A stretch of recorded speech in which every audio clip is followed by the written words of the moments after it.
Bon, alors, je suis un petit peu peiné actuellement. Vous allez comprendre pourquoi, et je vais tout vous dire. Nous sommes actuellement le 16 mai 2022. Il est 19h02. Actuellement, je pêche. Alors, pas de poisson, j'adore l'humour. Vraiment, c'est mon dada. Non mais je pêche à uploader une vidéo. La réaction à The Boys. Le trailer est sorti à 18h, la réaction n'est toujours pas sortie. Je ne sais pas pourquoi. C'est pour ça que cette vidéo-là est censée sortir, bah du coup le 16, mais bah non, parce que ma connexion est merdique. Donc, elle arrive le 17. Je suis en tout cas très content de vous proposer cette petite vidéo en lien avec Doctor Strange in the Multiverse of Madness, avec un accent du Massachusetts qui ne cesse de s'améliorer. C'est faux. C'est faux, c'est de la merde, d'accord, c'est de la crotte. En tout cas, j'espère que tu vas bien, que tu as passé une bonne journée, une bonne matinée, un bon réveillon, peu importe tout ce que j'ai craché, mais tout ce que j'espère, c'est que tu te portes à merveille. Il n'y a rien qui va aujourd'hui vraiment. En termes de en termes d'élocution, en termes même d'habits, j'ai de la poussière sur le pull, il n'y a rien qui va. Mais si tu es là, c'est que tu apprécies peut-être un petit peu le contenu que je vais te proposer dans cette vidéo, puisque oui, donc nous allons parler de Doctor Strange 2, et plus précisément d'un personnage en particulier qui est ou pas dans le film. Attention, spoiler. Si tu n'as pas vu le film Doctor Strange in the Multiverse of Madness, quitte la vidéo maintenant, parce que sinon, tu risquerais d'être... Oui, spoilé. Tu as dû te le dire dans ta tête, ou alors tu l'as chuchoté genre, spoilé, dans le micro de ton téléphone. Même si ça ne servait à rien. Mais en tout cas, nous nous retrouvons pour parler de ce film-là, parce que oui, dans ce film, selon certaines personnes, alors à prendre avec des pincettes, mais on aurait dû avoir un deuxième X-Men. Parce que oui, tu le sais ou peut-être pas, mais dans le film Doctor Strange 2, nous avons le professeur Xavier qui se fait le coup du lapin, clairement, à cause de Wanda. D'ailleurs, une scène qui m'a un petit peu fait peur, mais c'est pas la scène qui m'a fait le plus peur. Celle qui m'a fait le plus peur, c'est... Je ne sais même plus, mais ça m'a fait peur, je crois. Je crois que j'ai sursauté. Mais ce n'est pas le seul X-Men qui aurait pu être dans le film, puisque nous allons directement aller sur le site The Direct ou MCU Direct. Vous avez évidemment le lien de cet article en description, puisque oui, tu vois la tête qu'il y a. Tu vois la tête là. C'est Deadpool.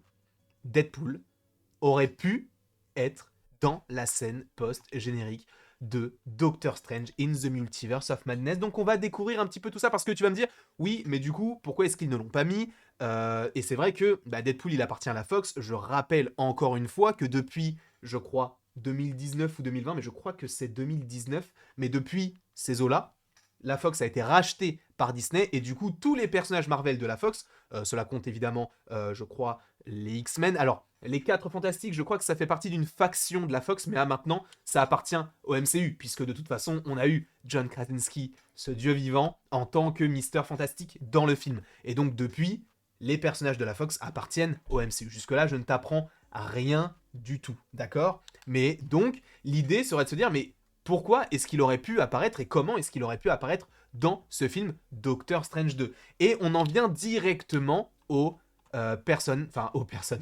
à la personne du nom de James Clement, qui donc fait partie d'un podcast qui s'appelle The Weekly Planet, qui aurait révélé que Marvel prévoyait que Deadpool de Ryan Reynolds apparaisse dans la scène post-générique de Doctor Strange in the Multiverse of Madness. Et on va essayer de savoir ce qu'il en est. On va lire la petite phrase qui est totalement liée à ça. On va enlever la pub parce que c'est pas forcément très intéressant. Mais du coup, selon lui, Clément a noté qu'une de ses sources l'avait informé que 5 personnages différents avaient des scènes qui avaient été filmées mais finalement coupées de la version finale du film, y compris de la version principale du MCU du Baron Zemo. Baron de Mordo, pardon, qu'est-ce que je raconte? C'est vrai qu'ils sont tous les deux barons.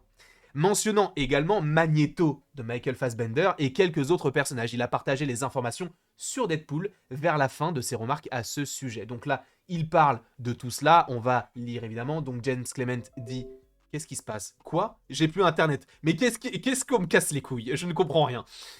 Vraiment, cette vidéo ne va jamais s'uploader. C'est incroyable quand même. Vous vous rendez compte que j'ai que des problèmes de connexion. Le trailer est sorti il y a 1 heure. Je ne sais pas. Bon, il sortira très tard, mais bon.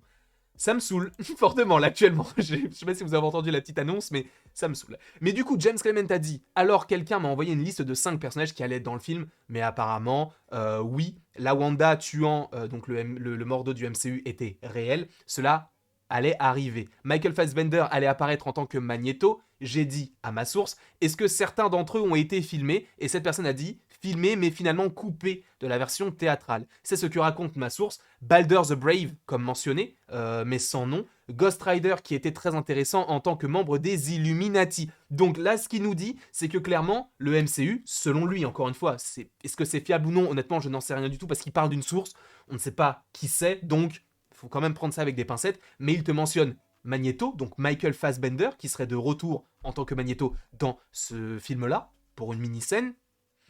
À voir. À voir. Est-ce qu'on le verra? Supposément que non. Si jamais ils en font une scène coupée, ça peut être intéressant. Il parle de Balder the Brave, donc Balder, je ne sais plus, je crois qu'il fait partie de l'univers de Thor, mais je suis plus vraiment sûr de ça. Et il parle de Ghost Rider, d'accord? Ghost Rider dans les Illuminati. Ce n'est pas rien, d'accord? Et donc, la personne qui lui parlait, donc Nick Mason, oh, il allait être dans les Illuminati, point d'interrogation, et James Clement dit, oui, je suppose, il allait combattre Wanda et probablement mourir, parlant du coup de Ghost Rider. Et Deadpool allait être dans la scène post-credits. Donc, cela signifie bien que Deadpool était prévu, possiblement, pour Doctor Strange in the Multiverse of Madness. On te dit, du coup, que ça aurait pu être en scène post-générique, etc. Mais justement, la question, c'est de se dire, est-ce que c'est réellement intéressant de l'avoir dans un film comme ça? Visiblement, je ne pense pas, même si c'est vrai que, depuis peu, tu vois que plusieurs personnes d'autres studios, enfin, personnages d'autres studios arrivent dans le MCU. Évidemment, il y a des contrats, il y a des liens avec Sony, notamment par rapport aux différents Spider-Man qui sont revenus dans No Way Home. Attention, spoiler, mais là, frérot, c'est bon. On est en mai, le film il est sorti en décembre. Laisse-moi tranquille, d'accord?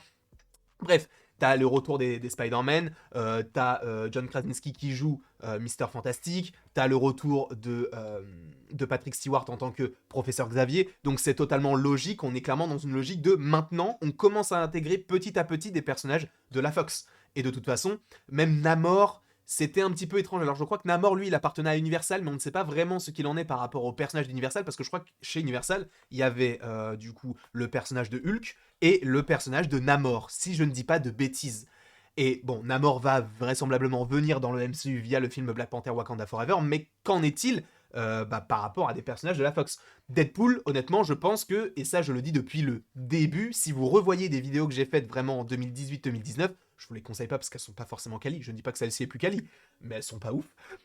En fait, je dis que Deadpool, c'est un personnage tellement atypique qu'il peut arriver dans une réalité et dire « Frérot, c'est moi. Tu te souviens, j'ai fait 2 films, un qui est sorti en 2016 et en 2018, et du coup, la Fox a racheté Disney, maintenant je suis là. Est-ce que ça te pose un problème? Oui, non, je n'en sais rien, je m'en bats les couilles. Je pense que Deadpool, il peut faire ça. C'est le seul personnage qui peut se permettre de faire ce genre de choses, parce qu'en fait, il y a tellement... En fait, c'est tellement un personnage atypique, et ça a tellement été expliqué de base comme ça, que c'est normal en fait. Et la Fox, c'est tellement mal organisé par rapport au fait de reprendre Ryan Reynolds pour jouer un Deadpool qui est différent de celui de Wolverine et après de faire des trucs de temporalité très étranges et du coup tu sais pas vraiment ce qui est vrai ou ce qui est faux.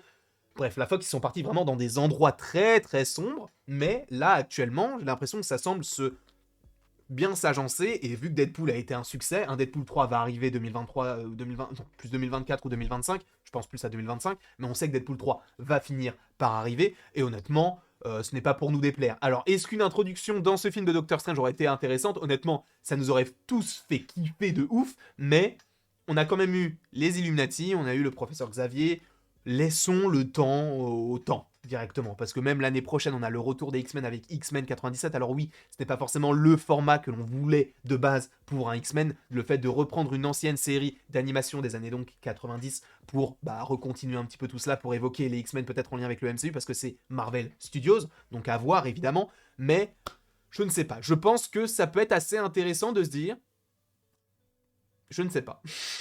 J'ai commencé une phrase, mais j'ai oublié ce que je voulais dire. Bref, on s'en bat les couilles, frérot. Tout ce que j'avais à vous dire là-dedans, c'est que apparemment Deadpool était, selon certaines rumeurs, certaines sources, à prendre avec d'énormes pincettes, mais il aurait pu être dans une scène post-générique de Doctor Strange 2. C'est ce qu'il faut retenir. En tout cas, j'ose espérer que tu as passé une bonne vidéo, un bon petit moment en ma compagnie. N'hésite pas à me dire ce que tu en penses en commentaire. N'hésite pas non plus à aimer, à partager et à t'abonner. Cela me ferait bien évidemment extrêmement plaisir. Et après toute cette longue vidéo, Il ne me reste plus qu'à vous dire à la prochaine pour la prochaine.